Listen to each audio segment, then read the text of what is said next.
Everyone is afraid of something. Some people are afraid of heights, some are afraid of spiders, others are afraid of the ocean.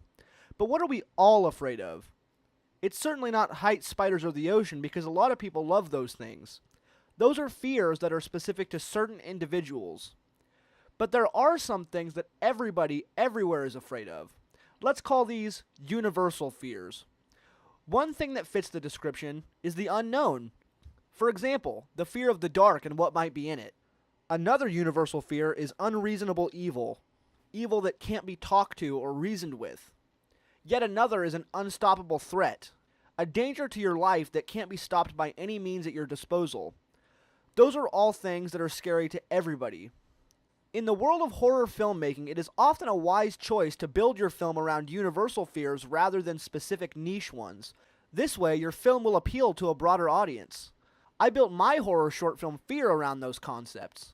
But long before I could hold a camera and long before I was even born, John Carpenter had already made a masterful film built around those universal concepts of fear. I am of course talking about the 1978 classic, Halloween.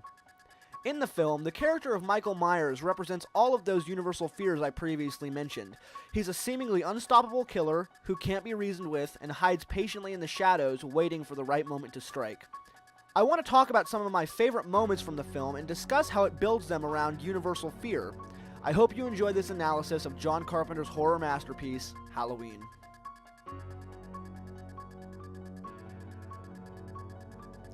I want to talk about the first universal fear I mentioned, the fear of the unknown and the dark. Many horror films use this natural fear to great effect, but I don't think any do it quite as chillingly as Halloween does. The way Carpenter shoots the scenes of Michael silently stalking Laurie and the rest of the teenage characters is done with subtlety and precision. He's always in frame, clearly visible to the audience, but not to the other characters. It's made all the scarier when Michael is seen 1 minute and then in the next he's mysteriously gone. One of my favorite moments is when Tommy Doyle, the boy that Laurie is babysitting, hides behind the curtains in order to scare his friend Lindsay. He sees Michael, who he thinks is the boogeyman, carrying the body of Annie. This, of course, freaks Tommy out. He tells Laurie about it, and when she goes to look, Michael is gone.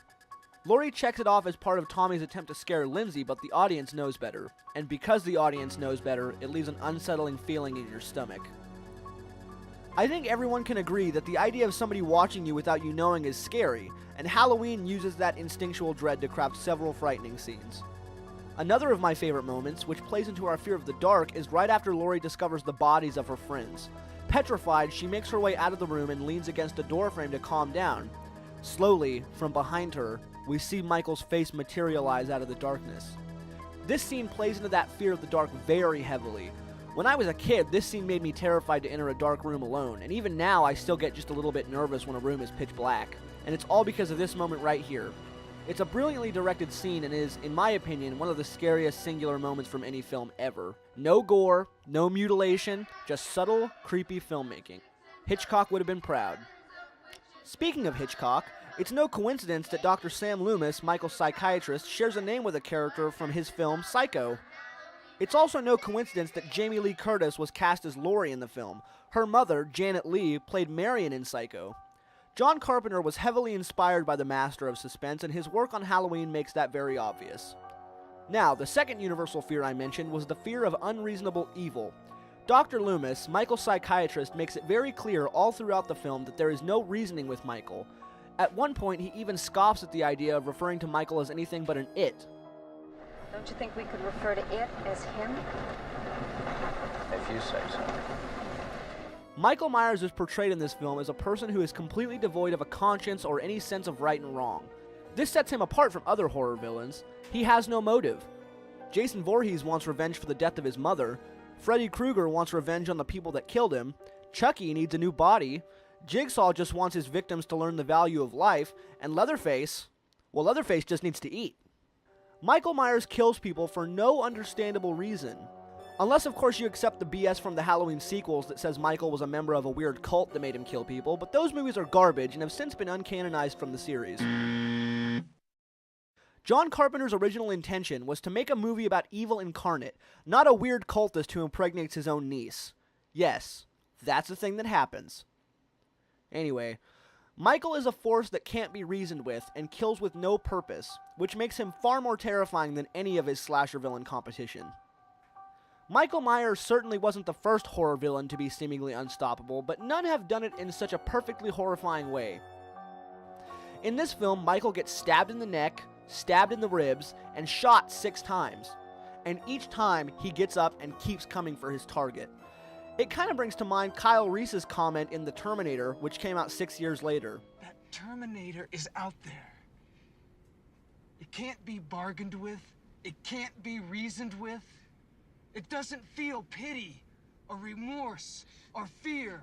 And it absolutely will not stop. Ever.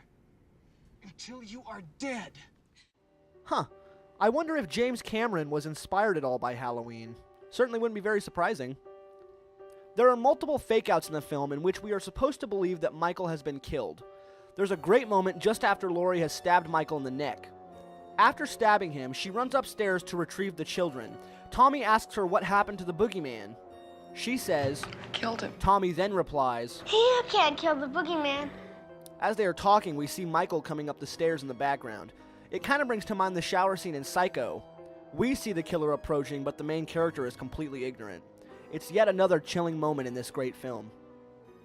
Halloween is a perfect example of a horror movie using our natural, instinctual fears against us. Its use of our universal fears to create the maximum amount of horror that it can was monumental and, in my opinion, has been rarely matched. It's a masterpiece of the horror genre and defined the slasher subgenre. It launched the career of a genius filmmaker and is always a must-watch when the Halloween season comes around. And after you watch the closing moments of the film, and you hear Michael's heavy breathing through that pale, emotionless mask, you'll begin to feel uneasy. You'll peek through your blinds out into the cool autumn night and wonder if, maybe, the boogeyman really is out there, patiently waiting.